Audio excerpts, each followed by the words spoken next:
அப்போ அவர் சொல்லுவார், காலையிலேருந்து எல்லா பாஸ்டரும் கூப்பிட்டு நான் ஜோம் பண்ணிகிட்ருக்கேன் பாஸ்டர். காலையிலேருந்து எல்லா பாஸ்டரையும் கூப்பிட்டு நான் ஜோம் பண்ணிகிட்ருக்கிறேன். அப்போ நான் எத்தனாவது பாஸ்டர்? அவர் யோசிச்சு கணக்கு முடியலாரு. பிரதர் நீங்கள் 19வது. அப்போ எனக்கிட்டே நானும் ஃபோன் பண்ணி நானும் ஜோம் பண்ணி வச்சுக்கிடுவோம். அடுத்து இன்னொரு பாஸ்டர்கிட்ட போவார் நம்பர் எடுத்து, பாஸ்டர் என் மகன் வியாதிப்பட்டிருக்கிறான், நீங்கள் குணமாக்குங்க பாஸ்டர். இப்படி எல்லா பாஸ்டர்மார்கிட்டையும் ஃபோன் போட்டு பேசுகிறார். இந்த கூட்டம் விசுவாச கூட்டமா அவிவிசுவாச கூட்டமா? அவிவிசுவாசத்தினுடைய கூட்டம்.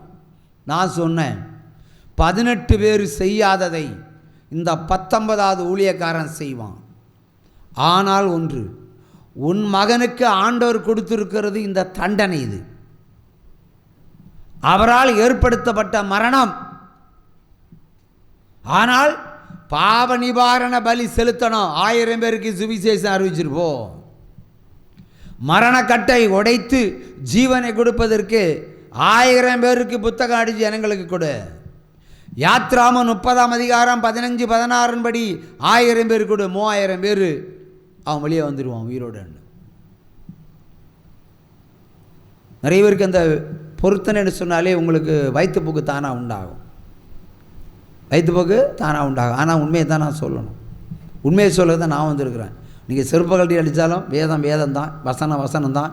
இல்லைன்னா தமிழ்நாட்டில் இருக்கிற மொத்த ஊழியக்காரலையும் ஒரே கேரில் கட்டி இங்கே கொண்டு விடுங்க, நான் அவங்களுக்கு ஊழியம் செய்கிறேன். எது சரி எது ரைட்?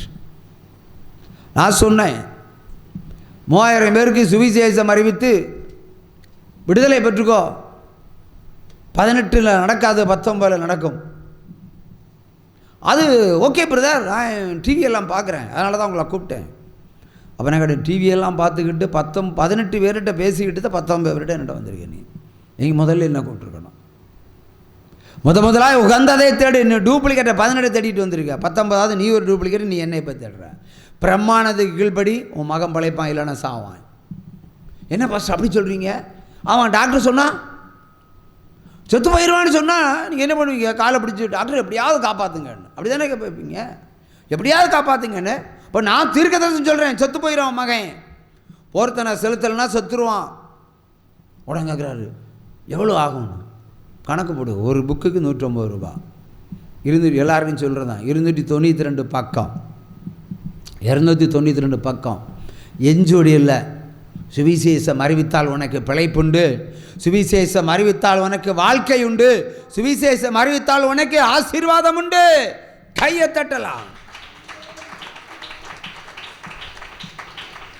அப்போ அடுத்த கேள்வி கேட்குறாரு, பாஸ்டர் நான் கட்டாயம் உங்கள் சபைக்கு வந்து செய்வேன், கட்டாயம் சபைக்கு வந்து செய்வேன், அதுவும் என் மகன் பிழைத்த பொழுது வந்து நான் உங்களுக்கு அந்த காணிக்கையை நிறைவேற்றுறேன். பிழைக்க வேண்டும் என்பதற்காகத்தான் ஐயா பொருத்தனை. பிழைத்த பின்பல்ல, பிழைத்த பின்பு நன்றியால் துதிப்பாடு.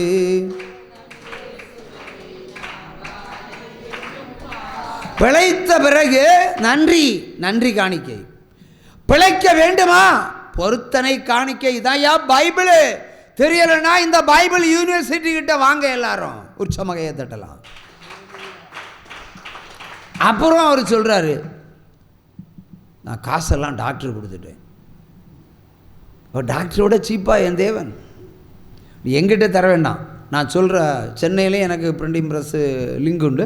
நான் சொல்கிற ப்ரெஸ்ஸில் போய் நான் பென்ட்ரைவில் மேட்டரை காப்பி பண்ணி தரேன், நேராக கொண்டு கொடுத்து அடித்து ஜனங்களுக்கு கூட அடிக்க ஆரம்பிக்க அவன் பொழைக்க ஆரம்பிச்சிருவான். அது இல்லை பாஸ்டர், நீங்கள் ஜெபிங்க, அவன் விடுதலை பெறட்டணும். அதை எனக்கு கட்டளையாக கொடுக்குறாய். நீங்கள் ஜெபிக்கணுமா? நீங்கள் ஜெபிங்க. அப்போ டாக்டரோட சீப்பாக இந்த ஊழியக்காரன் கையை தட்டலாம். நான் சொன்னேன், டாக்டர் கேட்டதுக்கெல்லாம் கொடுத்த, நீ கேட்காதெல்லாம் கொடுத்த. அப்போ உன் வறுமையை யோசித்தாயா? உன்னுடைய தரித்திரத்தை யோசித்தாயா? உன் நடக்க போகிற துக்கத்தை குறித்து கவலைப்பட்டாயா? டாக்டர் காப்பாற்றுவான்னு சொல்லி இருந்ததெல்லாம் கொண்டு கொட்டுனேன். நான் அரசாஸ்பத்திரிக்கு போனேன். இப்போதைக்கு ஊழியத்தை கொடுப்பதற்கு இல்லை, எல்லாருக்கும் அப்படி தான். ஊழியத்தை கொடுப்பதற்கு இல்லை, இயலாமை. ஏன்னா கொடுக்குறதெல்லாம் அந்தி கிறிஸ்து என்ற டாக்டர் வாங்கிட்டேன் எல்லாமே. அவர் இயேசு கையை விரித்து நிற்கிறார். அவர் பாதத்தில் உங்கள் பாவங்களை கழுவுவதற்கும் இந்த சாபத்தை கழுவுவதற்கும் மரணக்கட்டை உடைப்பதற்கும் பொருத்தனை இல்லை என்ற சொல். ஃபோனை கட் பண்ணிட்டார். திரும்ப அடித்தார். பாஸ்டர் நீங்கள் ஜெபம் பண்ணுங்க, ஆண்டவருக்கு தெரியும் நான் செய்வேன்னு. அந்த ஆண்டவர் தான் என்கிட்ட பேசிட்டு இருக்கார், நீ செய்ய மாட்டேன்னு. நீ செய்ய மாட்டேன்னு ஆண்டவர் தான் பேசுகிறார். இப்போ அவனுக்கு டைம் தரேன், டாக்டருக்கு குறிக்கிற டைம் இல்லை. நீ இப்போ எங்கே எந்த இடத்துல இருக்கிற? அம்பத்தூர் எஸ்டேட்டுக்கு நடுவில் ரெட்டில்ஸ்பர் ரோட்டில் ஏதோ ஒரு ஊர் பேர் சொன்னார். நீ மருத்துவமனைக்கு போய் சேருவதற்கு முன்னாடி மரணத்தினுடைய வாசனை உன் காதுகளில் கேட்கும். ஹல்லேலூயா சொன்னேன். ப்ராப்பசி. நீ வீட்டுக்குள்ளே இருக்கிற, இப்போ மருத்துவமனைக்கு போகிற ரெடியாக இருக்கிற. நீ மருத்துவமனை போய் சேர்க்கணும், மரணத்தின் செய்தி வரும். நீ பொருத்தனை கீழ்ப்படிந்தால் சுகவாழ்வு உனக்கு வரும். அவன் திருமங்கலம் தாண்டி வாக்கபிள் போகிறதுக்கு முன்னாடியே மருத்துவமனையில் அழுகுரல் இவனுக்கு காதல் கேட்டது. மனைவி அழுத சப்தம் மலையிலேயே மாமனாருக்கு கேட்டது. உற்சாம கையை தட்டலாமா? இது என்ன தெரியுது? ஏன் ஊழியன்னா முகர்ந்து பார்க்குற ஊழியந்தான். மரணத்தினுடைய வாசனை எங்கே இருக்கிறதோ, இந்த ரோஜாப்பூ ஸ்மெல் நமக்கு வந்த மாதிரி நம்ம ஸ்மெல் பண்ணி சாவு வருதுடா ஜாக்கிரதையாக இருந்தேன்னு சொல்லுவோம். அலையிலே உற்சாம கையை தட்டுங்க. பிழைப்பு வருதுன்னா பிழைப்பும் வரும். அல்லேலூயா. ஆகவே வேதத்திற்கு செவி கொடுங்கள் என்று சொல்லுகிறேன். கர்த்தருடைய வார்த்தைக்கு செவி கொடுங்க. சிலரை பார்ப்பாங்க. இப்போ இயேசு தான் சொன்னார், ஒரு சிலரை குறித்து சொன்னார், நீ என்னை நோக்கி கர்த்தாவே கர்த்தாவே கர்த்தாவேன்னு இன்னைக்கு கூப்பிட்டாலும் நான் அவனுக்கு பதில் தர மாட்டேன். பிதாவின் சித்தத்தை எவன் என் மூலம் செய்கிறானோ அவன் சத்தத்தை நான் கேட்பேன். கையை தட்டுங்க. அவன் சத்தம், பிதாவுடைய சித்தம், பிதாவுடைய திட்டமும் இயேசு கிறிஸ்து மூலம் தான் நமக்கு வழிபட்டது. அந்த இயேசு கிறிஸ்து தான் சொன்னார், சுவிசேஷம் அறிவித்தால் சாட்சியாயிருப்பீர்கள். நிறைய பேர் சொல்லுவாங்க. நான் சில இடத்துல மரணம் வரும்போது தான் அழுத்தி சொல்லுவேன், மற்றபடி லைட்டாக சொல்லிட்டு போயிட்டே இருப்பேன். நிறைய பேர் சொல்லுவாங்க. ஒரு சமீபத்தில் தூத்துக்குடியும் திருநெல்வேலிக்கு நடுவில் ஒரு சகோதரி ஒரு பொருத்தனையை அறிவித்தேன், ஆனால் நான் பொருத்தனையை நிறைவேற்றிட்டேன், நீங்கள் சொன்னபடி பொருத்தனை நிறைவேற்றிட்டேன் என்று சொன்னாங்க. சொல்லிவிட்டு சரி பொருத்தனை நிறைவேற்றினா கர்த்தர் ஒன்று விடுதலை தந்துடுவார் என்று சொன்னேன். ஆனாலும் கேட்டேன், எங்கே செலுத்தினேன், எப்படி செலுத்தினேன், எப்போ செலுத்தினேன்? ஏன்னா 1000ல் 1 தான் எனக்கு பொருத்தனை ஊழியம் வரும். அவள் எப்படி நீ செலுத்தினேன்னு கேட்டால் அதற்கு அவர்கள் சொன்ன பதில், நான் பக்கத்தில் சர்ச்சு கட்டுறதுக்கு காசு கொடுத்துட்டேன். பக்கத்தில் சர்ச்சு கட்டு அவன் அந்த பாஸ்ட்டு போய் ஜோம் பண்ணிக்க. நான் எங்கிட்ட வராத, வேலைக்காரன் கூலிக்கு பாத்திரவான். கையை தட்டுங்க. நீ அங்கே கொடுத்துட்டு இங்கே ஜோம் பண்ணி ஒரு பிரயோஜனம் இல்லை. வசனத்தை விதைத்தது நான், அறுவடை இன்னொருவனுக்கா? நான் அடுத்த கேள்வி கேட்டேன், இயேசு சர்ச்சு கட்ட சொல்லியிருக்காரா? உங்கள்கிட்ட தான் இந்த தேவன் ஆலயம் கட்டுறது உங்களுக்கு சொல்லியிருக்கிறாரா சபை போதவர்களுக்கு? சத்தமாக சொல்லுங்கள். இல்லை, தேவன் இயேசு எங்கேயும் சர்ச்சு கட்ட சொல்லலை. சொல்லியிருக்காரா? இன்னும் கேட்குறேன், சொல்லியிருக்காரா? இல்லை. அவன் சர்ச்சு கட்ட கொடுத்தா என்ன நடக்கும்? ஒன்றுமே நடக்காது. அதெல்லாம் ஊழியக்காரன் மேலே. ஆத்தாயா தமிழ்நாட்டில் நான் மட்டும் கரெக்டாக பின்பற்றுக்கிறேன். சர்ச்சு கட்டுறவங்கள்ட்ட காணிக்க கேட்டதே கிடையாது, கேட்க போகிறதும் கிடையாது. ஆனால் நான் கட்டிக்கிட்டே இருப்பேன். ஏன்னா உங்களை பராமரிக்க வேண்டிய பொறுப்பு எனக்கு உண்டு. உட்கார வச்சிருக்க சேர் வாங்கி போட வேண்டிய பொறுப்பு உண்டு. வேர்க்காமல் இருப்பதற்கு ஏசி போட வேண்டிய பொறுப்பு எனக்கு உண்டு. அந்த அவஸ்தையெல்லாம் ஊழியக்காரனுக்கு தான், உங்களுக்கு இல்லை. அவை சர்ச்சை கட்டுறதுக்கு எந்த இடத்துல நீங்கள் காணிக்க கொடுத்தாலும் ஒரு பிரயோஜனம் உங்களுக்கு அளிப்பதில்லை. உற்சாம கையை தட்டுங்க. ஆனால் நீங்கள் வருவதற்கும் அமர்வதற்கும் இருப்பிடங்களை கட்ட வேண்டிய பொறுப்பு ஊழியக்காரர்களுக்கு உண்டு. புரியுதா? அது நீங்கள் செலுத்துகிற காணிக்கையினால ஊழியக்காரன் வேணால் பண்ணிக்கலாம். அவன் குடிசை வச்சாலும் சரி, கோபுரம் வச்சாலும் சரி. அதை செய்யலாம், அது செய்யணும். ஏனென்றால் 1 2 3 பேர் கூடியிருக்கிற இடத்துல நான் வருவேன்னு சொல்லியிருக்கிறாரு. அப்போ மழையும் வெயிலும் இல்லாமல் இடத்துல பாதுகாப்பாக வர இடத்துல ஆண்டவர் வருவார். அப்போ சர்ச்சு கட்ட கண்ணலி காணிக்கை வாங்கின ஊழியக்காரனும் நரகத்துக்கு போவான், கொடுத்தவனும் நரகத்துக்கு தான் போவா. இதான் உண்மை. ஹல்லேலூயா, உற்சாகமா கையை தட்டுங்க. ஏன்னா மீறுதல் பாவம், மீறுதல் பாவம். சர்ச்சு கட்டாதேன்னு ஆண்டவரே சொல்லியிருக்கிறாரு. மனிதன் கட்டுகிற தேவாலயங்களில் நான் வந்து வாசம் செய்வதில்லை என்றால் இஸ்ரவேல் பாவம் செய்தான், சாலமன் பாவம் செய்தான். 700 பொண்ணை கல்யாணம் பண்ணிட்டு 300 மறுமனையாட்டிகளை விக்கிரகத்தை தொழுது கொண்டவளை கல்யாணம் பண்ணி குடித்தனம் நடத்தி விக்கிரங்களும் கோயில் கட்டினான். ஒரு கையால் விக்கிரங்களுக்கு தெய்வம், இன்னொரு கையால் ஆண்டவர். எப்படியா ஆண்டவர் வருவார்? எருசலேம் ஆலயம் ஏன் இடிக்கப்பட்டது? மிக பெரிய பாவம் செய்தவன் இந்த சாமுவேல், இந்த சாலமோன் தான்.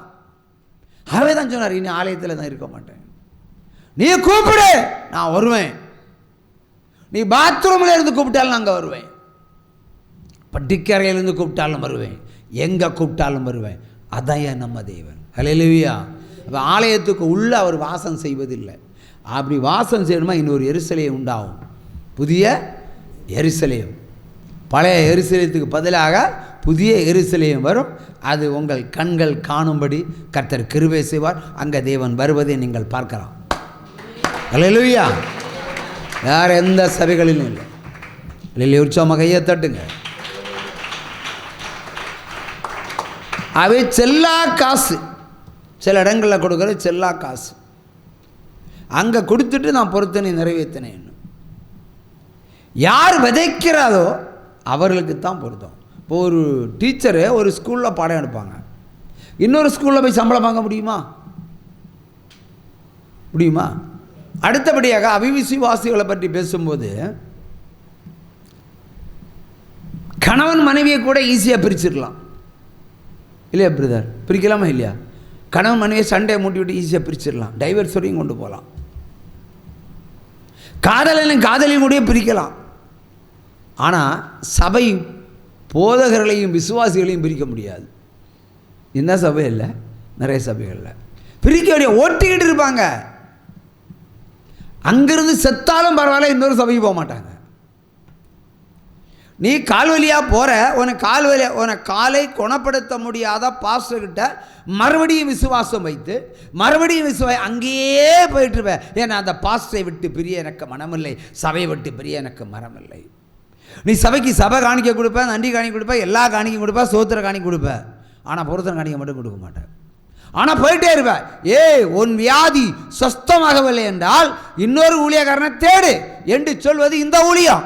அவன் சொல்லுவான், நீ போகாத, அவன் எல்லாம் அந்த கிறிஸ்து, நீ இங்கே உட்காரு, செத்தாலும் இங்கே இருன்னு சொல்லுவான். ஆனால் நீ ஒட்டிக்கிட்டு இருப்ப, அதை பிரிச்சவே முடியாது. ஞாயிற்றுக்கிழமை உனக்கு டிசென்ட்ரின்னு வச்சுக்கிடுவோம், 4 மாத்திரை ஒரே அடியாக போட்டுட்டு சபைக்கு போயிடுவேன். பற்று, அந்த கிறிஸ்துனுடைய பற்றுதல் இது. உற்சாகமாக கையை தட்டுங்க.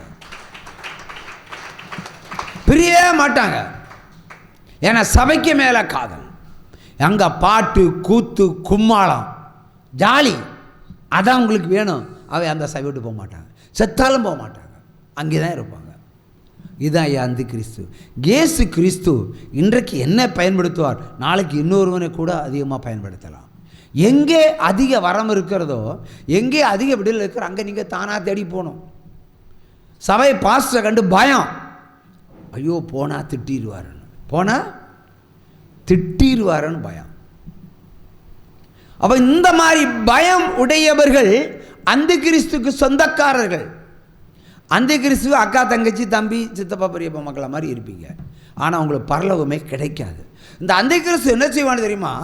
நல்லா ஒரு ஊற்றலை கொடுப்பான். என்ன ஊற்றுவான்? என்னத்தான் ஊற்றுவான்? பொய் அபிஷேகத்தை ஊற்றுவான். அவங்களுக்கு இருதயத்துக்கு மகிழ்ச்சியாக இருக்கும். பொய் அபிஷேகத்தை ஊற்றப்பட்டால் இருதயத்தில் மகிழ்ச்சி, ஆனால் விடுதலை என்பது உனக்கு தூரமாய் போகும். மெய்யான பரிசுத்த ஆவியானவருடைய அபிஷேகம் உனக்குள்ள வந்தால் உனக்குள்ள இருக்கிற எலும்புகள்லாம் நனமுள்ளதாக மாறும். கையை தட்டுங்க, அதான் பலன். ஆவியானவர் சொல்கிறார், பலவீனத்தினுடைய ஆவியை பிடுங்கி பலனுள்ள ஆவியை நான் உனக்குள் வைக்கிறேன் என்று. அங்கே அப்படி அல்ல, அந்தி கிறிஸ்துனுடைய ஆவியன். இப்போ ஞாயிற்றுக்கிழமை 1 கொரிந்தியர் 14ஆம் அதிகாரம் அதில் ஒரு சில வசனங்களை அந்நிய பாஷை சபையில் பேசக்கூடாதுன்னு சொல்லப்படுகிறது. வாசிப்போம்.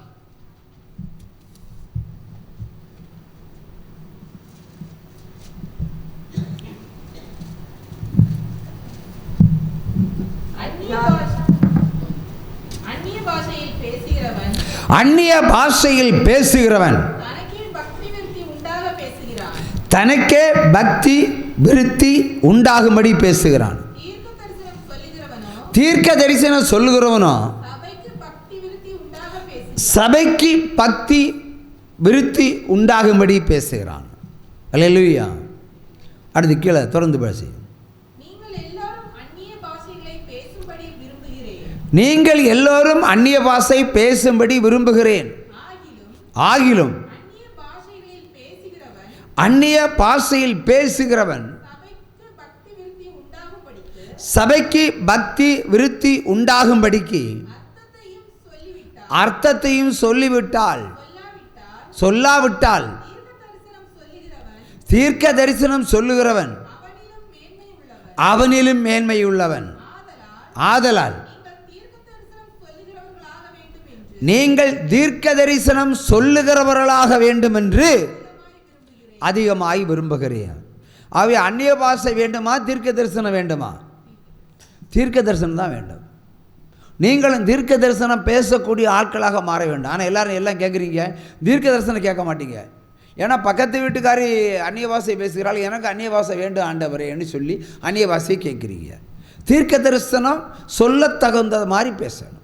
ஏன்னா அந்நிய பாஷை பேசுகிறவன் அர்த்தம் தெரிந்தவனாக இருக்க வேண்டும். அர்த்தம் தெரியாத அந்நிய பாஷை சாத்தானுடைய அந்நிய பாஷை, அல்லேலூயா, பாம்பினுடைய அந்நிய பாஷை.